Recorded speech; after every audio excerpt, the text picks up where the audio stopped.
Check out FlipsideGaming.com for all your gaming needs. Use the promo code HEROES to save 10% on all orders over $10 and support the channel at the same time. Hey there, this is John from Heroes and Legends, and we got a Rivals of Ixalan preview card to take a look at tonight. This was tweeted out not too long ago from Aaron Forsythe, and it's not only a brand new card, but it also contains a brand new mechanic. So I'm going to cut the preamble. Let's get right into the card. This is Vona's Hunger. This costs a black and 2. It's an instant rare with Ascend. If you control 10 or more permanents, you get the City's Blessing for the rest of the game. Each opponent sacrifices a creature. If you have the City's Blessing, instead each opponent sacrifices half the creatures he or she controls rounded up.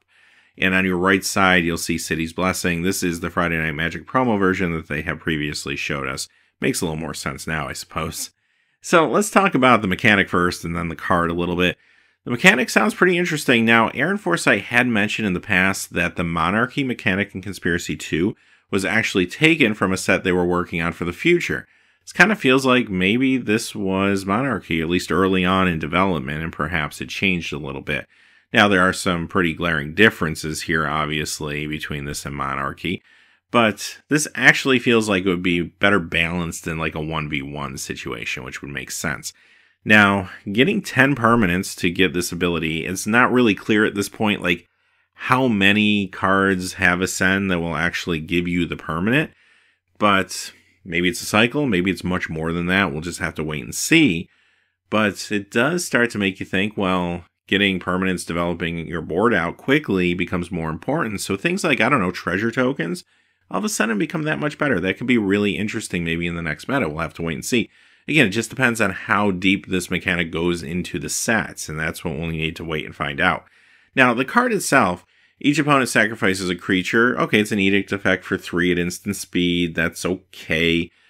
But later on in the game, when you do have those 10 permanents, maybe a bunch of lands and a few creatures or whatever you have on the battlefield, then all of a sudden this becomes that much more powerful, making the opponent lose half their creatures. That's actually pretty awesome. Now, they still get to choose, and there's always that downside of edict effects, especially later in the game. But what I like about this particular card is it sort of mitigates that a little bit. It makes it so the edict effect is still good on turn 3, but it's also maybe good on turn 7 or 8, as long as you have the permanents to back it up, right? Not all the time, but some of the time. So I do kind of like where they're going design-wise here, and it could be a fine card for limited purposes. I don't really see this crossing over into Standard just because edict effects, if they're cheap, are great. Like a 2 casting cost edict is awesome. Once you start getting to 3 or even situations, even though this is kind of a beyond edict effect, if you have the permanents, that situation gets a little high variance. Like you can't always count on that happening or the card reaching your hand at the right time. So I feel like there's just more consistent removal spells and board sweeps and stuff that exist right now in the format that I don't see this creeping in. But I could see having a lot of fun with this in sealed or draft. Definitely, this could be a maybe very high draft pick potentially. Okay, so that's the single player news. But what about multiplayer? What about Commander? This card's even better in Commander because it has the clause here. Each opponent sacrifices. Awesome. So for the casting cost here, making each opponent sacrifice a creature, that's actually pretty decent early on in the game. But later on in the game, if you have the 10 permanents, you get the City's Blessing to trigger, then wonderful. You get the City's Blessing, which you could use with other cards in the future maybe, and you get to hit everybody at the table. Everyone has to choose and keep only half their stuff, and it could hit some go-wide decks pretty hard, stuff like that.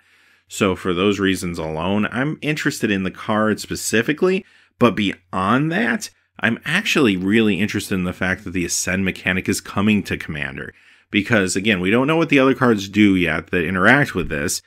But, I mean, think about those decks that throw out a lot of mana rocks. And they're worried about color fixing, so they're trying to kind of ramp and get their colors right.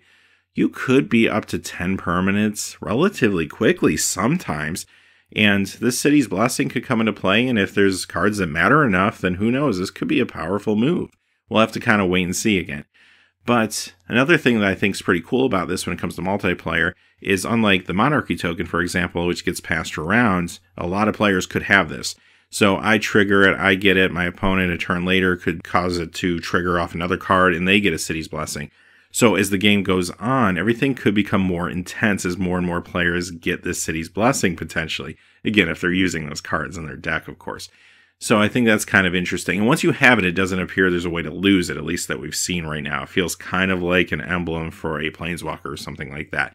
So again, we haven't seen the full set. I'm speculating a little bit here, but seems like it could be kind of fun depending on the direction they go with it. So there you go. That's what we know so far today. I'll keep my ears open for anything new, and if I hear anything, I will let you know. Until next time, though, hey, thanks for watching. Please remember to like, subscribe. Have a great day. Hey, thanks for watching. This video is made possible by the generous support of viewers like you on Patreon. Check out the description below for links to our Patreon page as well as our Amazon affiliate store, where a small percentage of all sales will also help support the channel. Finally, if you haven't had a chance yet to subscribe, hit that subscribe button so you don't miss any new videos on Heroes and Legends. Talk to you again soon, and have a great day.